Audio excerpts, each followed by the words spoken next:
मुख्यमंत्री भूपेश बघेल अक्सर विकास के साथ ही परंपरा और संस्कृति को सहेजते भी नजर आते हैं और इसी वानगी को देखने मिली खारून नदी पर, जहां मुख्यमंत्री भूपेश बघेल ने कार्तिक पूर्णिमा के अवसर पर प्रातः रायपुर के महादेव घाट पहुंचकर खारून नदी में कार्तिक पूर्णिमा स्नान कर प्रदेशवासियों की सुख समृद्धि की कामना की। मुख्यमंत्री ने इस मौके पर सभी प्रदेशवासियों को कार्तिक पूर्णिमा मेला की बधाई दी और शुभकामनाएं भी दी।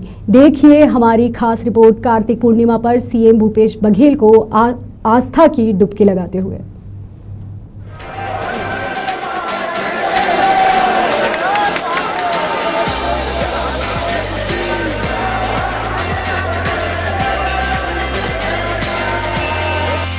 कार्तिक माह में सुबह का स्नान और शिव जी को जल चढ़ाने की परंपरा रही है और इसी परंपरा का निर्वहन करते मुख्यमंत्री भूपेश बघेल नजर आए।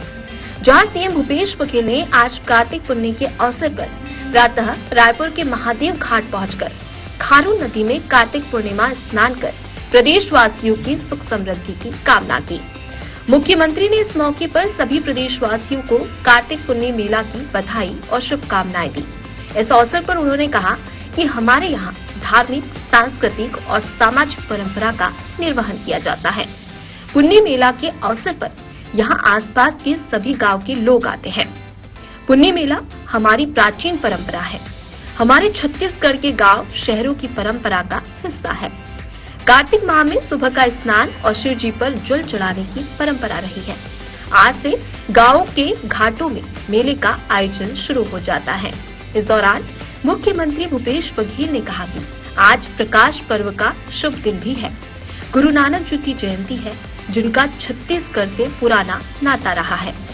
उनके जुड़ाव के स्थल महासमुंद जिले के गढ़फुलझर को हमने पर्यटन स्थल के रूप में भी विकसित करने का निर्णय लिया है।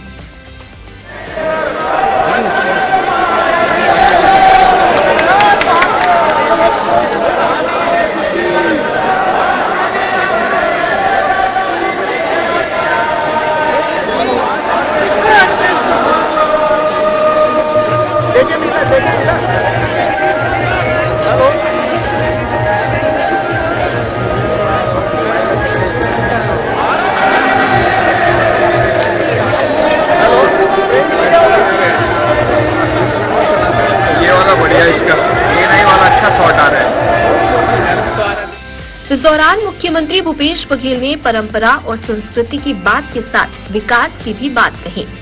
सीएम ने कहा कि पिछले साल खारून नदी के घाट के विकास की घोषणा की थी। अब बजट में प्रावधान के साथ घाट के विकास का काम शुरू हो जाएगा। हमारे प्रदेश में किसान भाई धान कटाई की शुरुआत कर चुके हैं। 1 नवंबर से धान की खरीदी भी शुरू हो चुकी है। किसान भाई समर्थन मूल्य में धान बेच रहे हैं और समय पर उन्हें भुगतान भी हो रहा है। दीपावली के पहले हमने राजीव गांधी किसान न्याय योजना की तीसरी किश्त भी दे दी है। उन्होंने कहा कि छत्तीसगढ़ की संस्कृति और परंपरा को सहेजने के उद्देश्य से हाल ही में हमने राष्ट्रीय आदिवासी नृत्य महोत्सव का आयोजन भी राज्योत्सव के अवसर पर किया। हम शिक्षा, स्वास्थ्य और रोजगार के साथ ही साथ अपनी संस्कृति के संरक्षण और उसके विकास के लिए भी लगातार काम कर रहे हैं, जिसमें प्रदेश की जनता की भागीदारी है। इस अवसर पर संसदीय सचिव विकास उपाध्याय, गौ सेवा आयोग के अध्यक्ष महंत राम सुंदरदास, मुख्यमंत्री के सलाहकार प्रदीप शर्मा, रायपुर नगर निगम के महापौर एजाज कीबर सहित अन्य जनप्रतिनिधिगण और बड़ी संख्या में श्रद्धालुगण उपस्थित थे। नदी तट में आके स्नान भी करते, मेला भी करते और ये मेला में दूर दूर से भी जाते। रायपुर जिला में तो है ही, हमारे दुर्ग जिला खासकर पाटन विधानसभा में आसपास के गांव में पूरा मेला के असर दिखाई देते। हमारे सांस्कृतिक आर्थिक एक समागम ये मेला में सब सगा सोदर आते।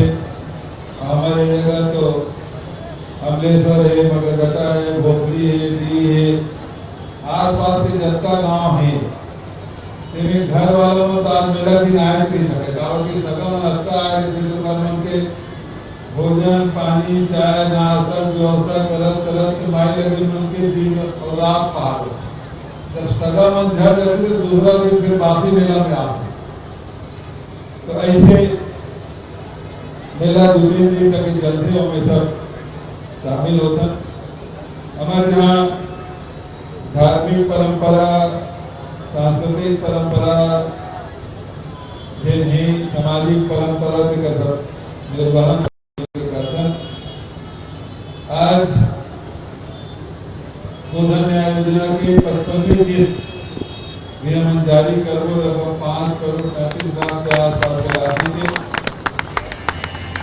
शिक्षा, स्वास्थ्य और रोजगार के साथ ही साथ छत्तीसगढ़ की संस्कृति को आगे बढ़ाने का कार्य लगातार मुख्यमंत्री भूपेश बघेल कर रहे हैं और इसका नजारा छत्तीसगढ़ की माटी पर साफ तौर पर देखने को मिल रहा है। और इसी का फल है कि छत्तीसगढ़ लगातार परंपरा, संस्कृति के साथ ही साथ नित नए आयाम और कीर्तिमान हासिल कर रहा है।